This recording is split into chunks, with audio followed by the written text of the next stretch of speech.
Time check!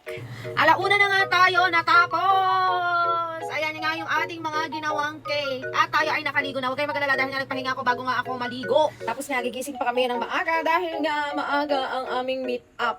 Delivery ng aming mga cake. Kaya naman tayo ay matulog na. Pagkagising nga ay dali-dali na nga kaming gumayak para nga mag-deliver na nitong mga cakes. Pero di pa nga kami nakakalayo ay nasiraan na nga kami na flat yung motor namin tapos ayaw pa nga mag-start. Thank you Lord talaga kasi nga malapit pa lang kami sa bahay namin nung nasira at meron pa kaming pag-asa na makabalik. At nung nagigokay na nga ay ayun na nga umalis na kami para nga makipag-meet up dun sa aming didelibera ng cake. Habang kami nga ay pauwi, naghahanap na nga kami ng mabibila namin ng overripe na saging dahil nga meron nga tayong pa-order ulit na giveaway na banana muffins. Buti na nga lang nung pabalik kami ay nasaktuhan nga namin nandito na nga yung palagi namin binibilhan ng saging. Ito nga pala yung ginagamit namin saging para sa aming mga banana bread, banana loaf, banana muffins, yung lakatan nga. Dahil itong saging nga na to yung masarap na gamitin para sa mga banana muffins. At ito nga ay tayo ay nakabili na ng saging. Ngayon naman kailangan na nating umuwi dahil nga kailangan pa namin gumawa ng mga content. Marami nga tayong pending videos na kailangan gawa ng content ngayon. Eto nga at isang buong box na naman ang gagawa natin ng video. And syempre as usual doon nga tayo pupunta kila mama para nga gumawa ng content para naman maganda-ganda yung ating background at maganda rin yung sinag ng araw. Sinakay na nga namin siya sa motor kasi nga marami-rami siya at hindi nga namin siya mabibit-bit ng isang bit-bitan lang.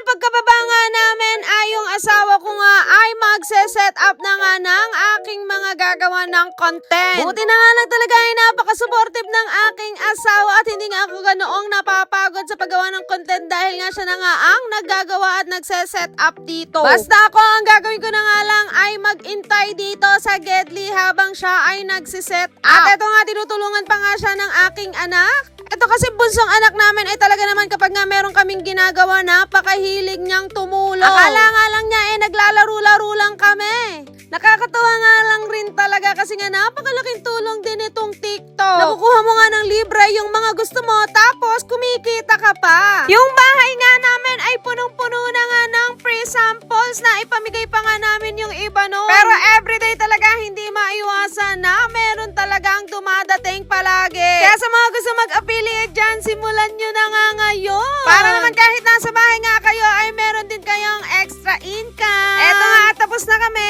at nagliligpit na naman ang aking asawa. Di ko na nga nasama sa video pagkatapos ito nag-deliver kami ng cake tapos sinundo ko nga yung aking anak dito sa bahay ng aking mama dahil dito nga siya natulog. Kapag nga walang pasok ay nagpapahatid nga siya dito sa bahay nila mama. Pagka-uwi nga namin ay naglaro na nga silang magkapatid. Nagulat na nga lang ako at nag-iiyakan sila. Sayang nga lang hindi ko na video. Pagpunta ko nga sa kwarto nagulat nga ako na ilak pala nila yung sarili nila. Kaya nga eto, porta iyak ang mga person. Pinatahan ko nga muna sila dahil nga kami ay magdi-deliver pa ng aking asawa at iniwan nga namin siya sa bahay ng mama ng aking asawa.